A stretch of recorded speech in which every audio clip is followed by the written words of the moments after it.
So let's talk about an idea with execution. Yeah. That was incredible. Okay, let's do it. Kion, baby.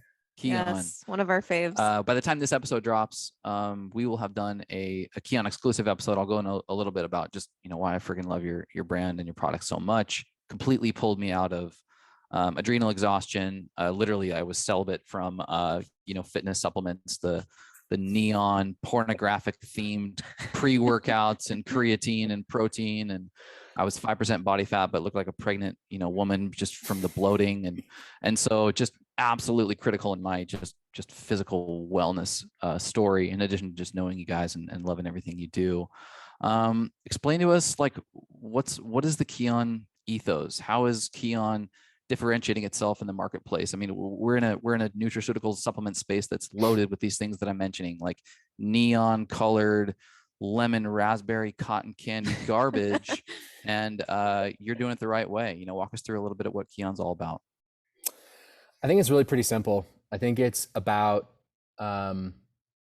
just tying to what we just said. Like, there's lots of good ideas, but it's about like execution and well done execution. It's about making really great products that are actually the most important products for people to take if they want to have an active lifestyle and stay fit for a long time.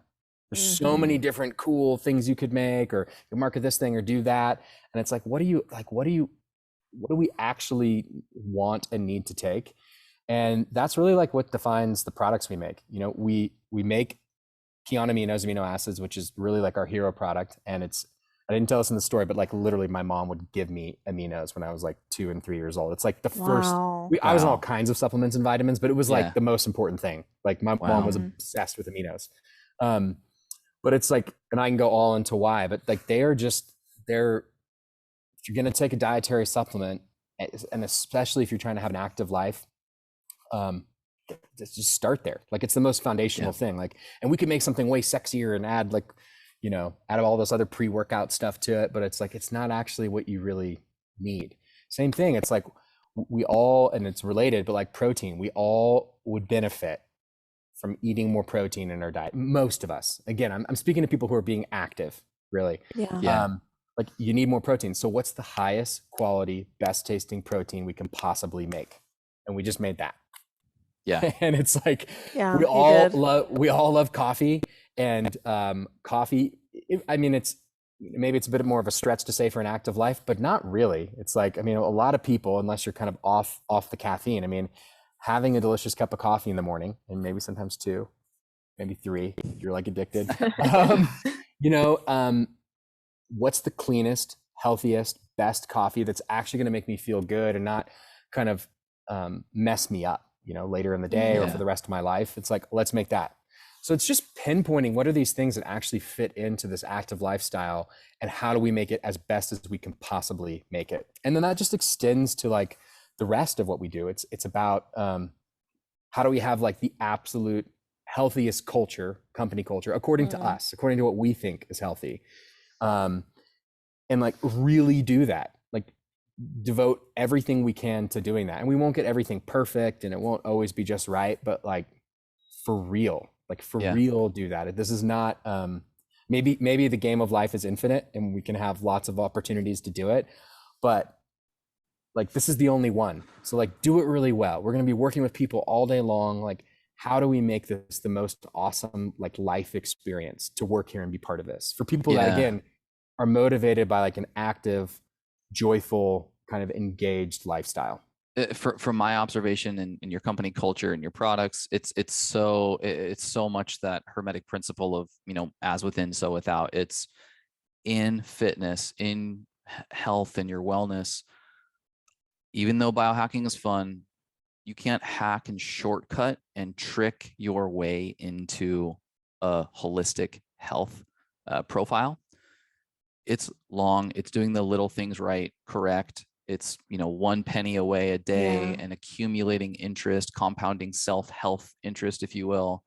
And that is what I observe in your business is neglecting shortcut opportunities, hacks to get somewhere quicker, faster, bigger, and rather just this sustainable relationship with growth and evolution and consistent health that shows up in your culture. It of course shows up in the products, and ultimately like the impact you're making in the world. I mean, I absolutely see it as a consumer and as a just a friend of the business.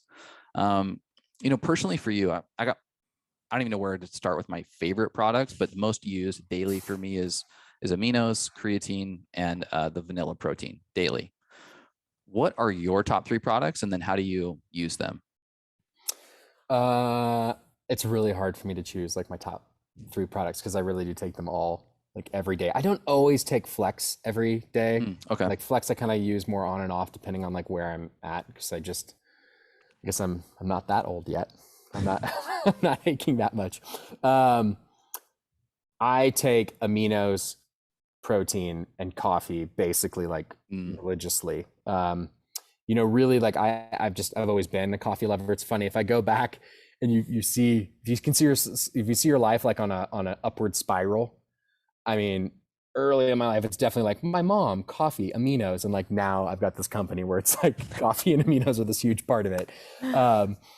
But yeah, I wake up. I don't know if this is how specific you mean, but this is no. what I do. Like I wake up in the morning and I have a big glass of water, and then I have an espresso, and then I make myself like a very short cappuccino, kind of in between like a cortado and a cappuccino. I drink on that.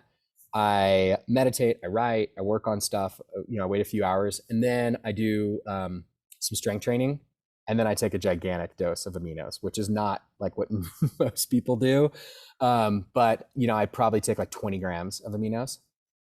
And the reason for that is because the basic breakdown is that essential amino acids, as they're formulated in our formulation, have equal the amount of essential amino acids to twice the amount of like whey protein isolate, which we also make an awesome whey protein isolate that I take as well. And so in my interest of kind of trying to stay as light as possible, like not be like digesting food or like wanting to, I like the feeling and the idea of fasting. I don't actually fully believe in like fasting that much. Kind of like every day and like not having any type of amino acid intake. So like if I do that kind of training and I take that heavy dose of aminos, I immediately give my body what it needs to stimulate muscle protein synthesis and to support the workout that I just had. And it totally carries me through the morning without like, and it's not like having a smoothie or a protein shake is that heavy, but it's definitely lighter. Like I just coast, and then I typically have, protein mid-afternoon. I mean, I eat lunch a few hours after that, and then sometime between lunch and dinner. I mean, I try to time muscle protein synthesis spikes about every 3 hours, not like eating 8 times a day, but basically if I can eat a solid 20 to 40 grams of protein or the equivalent in essential amino acids, I will stimulate muscle protein synthesis. I'll start regenerating my muscle and feel really good. And maintain a higher basal metabolic rate, so I'm burning calories more easily. So I have lunch. Yeah, go ahead. Oh, I was just gonna ask a clarifying question. Sometimes I use the aminos before a workout, and sometimes I forget after the workout. Is one or the other more important, or should I be doing both, or what are your thoughts there? Great question. And so probably confusingly, I answered like how I do it, which is maybe not how most people do it, or like probably best practice for some folks. So if you take a normal dose of aminos, 5 grams before you work out, it will give you energy for the workout. So it can serve as a pre-workout type was my thinking, of supplement. Yeah. And not only is it actually fueling your muscle, but it literally is like fueling your neurotransmitters as well, because the amino acids are hyperbioavailable and they directly support neurotransmitter regulation and functioning. If you're taking it before strength training specifically, there's very specific research that 100% shows that it supports with muscle protein synthesis. If you're taking it before cardio exercise, it doesn't really support muscle protein synthesis taking it beforehand. It's just going to give you this like energy boost. After either cardio or strength training, taking 5 grams is probably most important for muscle protein synthesis, as well as for recovery. Like it just supports all of the tissue breakdown that happened. So, it's like if you're on a budget, or you're trying to like take less or just have a more minimalist approach, if you want more energy for your workout, take it before. If you're really trying to support muscle and recovery, take it after. Okay. Ideally, take it both. If you take it before and after, you're going to feel great, and you're going to maximize all of your benefits. You're going to maximize recovery, maximize muscle, and maximize energy. Cool. Yeah.